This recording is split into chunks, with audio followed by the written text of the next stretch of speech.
بسم اللہ الرحمن الرحیم۔ مولانا صاحب، آپ عالم دین ہیں اور میں ایک غیر عالم، لیکن آج میں آپ کو اس علم کا واسطہ دے کر مخاطب ہوں جو اللہ تعالیٰ نے آپ کو بخشا ہے۔ آپ کے اور میرے مابین اس تنازع کی اب دو ہی صورتیں ممکن ہیں، یا تو نعوذ باللہ میں جھوٹا اور بد دیانت ہوں، یا پھر آپ کا ایمان ڈگمگا گیا ہے۔ اس کا فیصلہ کرنے کے لیے میں آپ کو شرعی بینچ کی دعوت دیتا ہوں تاکہ حق اور باطل واضح ہو جائے۔ مولانا صاحب، وہ وقت یاد کریں جب آپ کو بے آبرو کر کے مرکز سے نکالا گیا تھا۔ تب آپ کے دکھ کو کس نے اپنا دکھ بنایا تھا؟ کون آپ کو تسلیاں دیا کرتا تھا اور کس نے آپ کو سنبھالا تھا؟ میں نے زمانے بھر کی برائیاں مول لیں، آپ کا ساتھ دیا، آپ کی نصرت کی، اور جہاں کھلی آنکھوں موت نظر آ رہی تھی وہاں جا کر آپ کا مقدمہ لڑا۔ میں نے ہمیشہ آپ کی عزت کو چاہا اور آپ آج میری ذلت کے طالب ہو۔ میں نے آپ کی زندگی کی دعائیں کیں اور آپ میری ہلاکت کے در پہ ہو۔ کیا وفاؤں کا یہی بدلہ ہوتا ہے؟ مولانا، آپ کو یاد ہے کہ میں نے تھل کے 15 مربع آباد کیے؟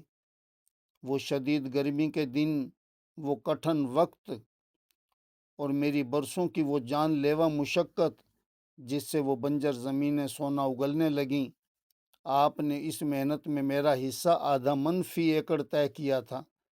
کیا آج تک آپ نے اس کا کوئی حساب کتاب مجھ سے کیا؟ کیا میری اس خون پسینے کی کمائی کا صلہ صرف آپ کی خاموشی اور روپوشی ہے؟ مولانا، ہم دونوں مل کر دعوتی کام کر رہے تھے۔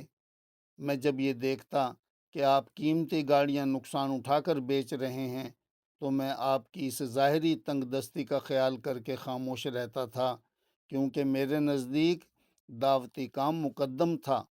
میں اس وقت کی اندرونی کہانی سے واقف نہیں تھا، مگر آپ تو جانتے تھے کہ آپ کو ذرا لحاظ آیا کہ کسی دن بٹھا کر میری محنت کا معاوضہ ہی ادا کر دیتے۔ شاید آپ کی اسی ناانصافی پر قدرت کی طرف سے یہ وبال آیا ہوا ہے کہ تمام وسائل ہونے کے باوجود آپ پر ذلت برس رہی ہے۔ مولانا، ذرا غور کریں، کتے یا گدھے کا گوشت ذبح کر کے کھانا یا کھلانا اتنا برا نہیں ہے جتنا برا کسی کا مال ہڑپ کر کے دھوکہ دہی اور فراڈ کے ذریعے کھانا اور کھلانا ہے۔ کیا آپ کو احساس ہے کہ آپ کے گھر کے اندر جو رزق کھایا اور کھلایا جا رہا ہے وہ کتنا بدترین رزق ہے؟ کیا یہ لوگوں کا خون نہیں ہے؟ آپ کو وہ گوشت اور پراٹھوں کے نوالے تو نظر آ رہے ہیں، مگر حقیقت میں وہ معصوم لوگوں کی زندگیوں کا سودا ہے۔ مولانا چودھری عبدالولی صاحب رحمۃ اللہ علیہ فرمایا کرتے تھے، اگر کسی کا حق یا زمین نہ دینی ہو تو عدالتوں میں چلے جاؤ، یہ بہترین بہانہ ہے۔ وہ تو ایک غیر عالم تھے، آپ تو عالم ہیں۔ آپ لوگوں کے کروڑوں روپے دبائے بیٹھے ہو اور ان کے ساتھ بیٹھ کر شرعی فیصلہ کرنے کے لیے تیار نہیں ہو۔ اگر آپ سالوں بعد فیصلہ کریں گے تو اس وقت پیسے کی کیا قدر رہ جائے گی؟ اللہ سب دیکھ رہا ہے اور وہ ہر کسی کو اس کی نیت کے مطابق بدلہ دے گا۔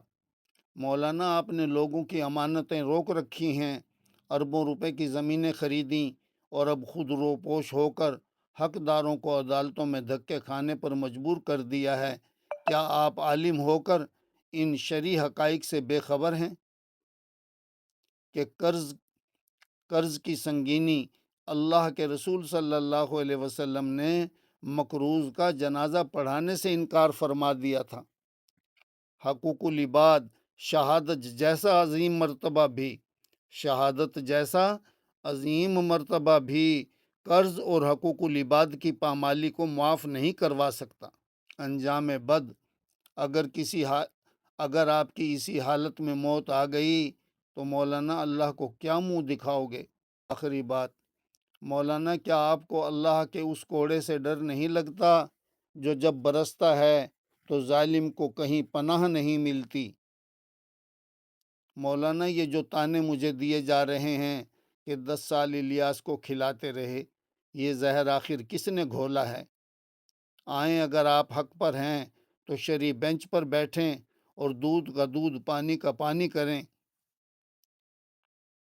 مولانا، میں نے تو اپنی جائیداد بیچ کر، جو مربوں کی حالت میں نہیں تھی، چند مرلوں کی شکل میں تھی، اس کو بیچ کر لوگوں کے قرض اتارے ہیں، جبکہ آپ کے پاس ادائیگی کی بے شمار شکلیں موجود ہیں۔ اب آپ پر حجت تمام ہو چکی ہے، اب فیصلہ آپ کے ضمیر اور آپ کے علم پر ہے۔ مولانا، ایک مشہور شعر ہے، عدل و انصاف فقط حشر پہ موقوف نہیں، زندگی خود بھی گناہوں کی سزا دیتی ہے۔ مولانا، بعض لوگوں کے جرائم ایسے ہوتے ہیں کہ ان کی کئی نسلیں وہ قرض اتارتی رہتی ہیں۔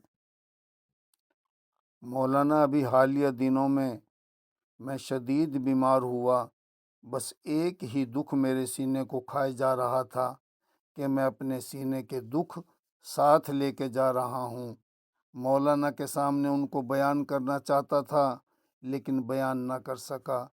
یہ میرے سینے کے وہ دکھ ہیں جن کو میں سوشل میڈیا پر نہیں لا سکتا، لوگوں کو نہیں سنا سکتا، لیکن آپ کے سامنے اپنا سینہ کھول کے رکھ دینا چاہتا ہوں۔ مولانا، ہم مظلوم ہیں اور آپ ظالم ہیں، مجھے یہ سودا قبول ہے، لیکن میں دعا کرتا ہوں اللہ آپ کو ظالموں کے قافلے سے نکال کر اہل حق کے قافلے میں شامل فرما دے، اور اللہ آپ کو بری موت سے بچائے۔ سچی توبہ کی اللہ آپ کو توفیق عطا فرمائے۔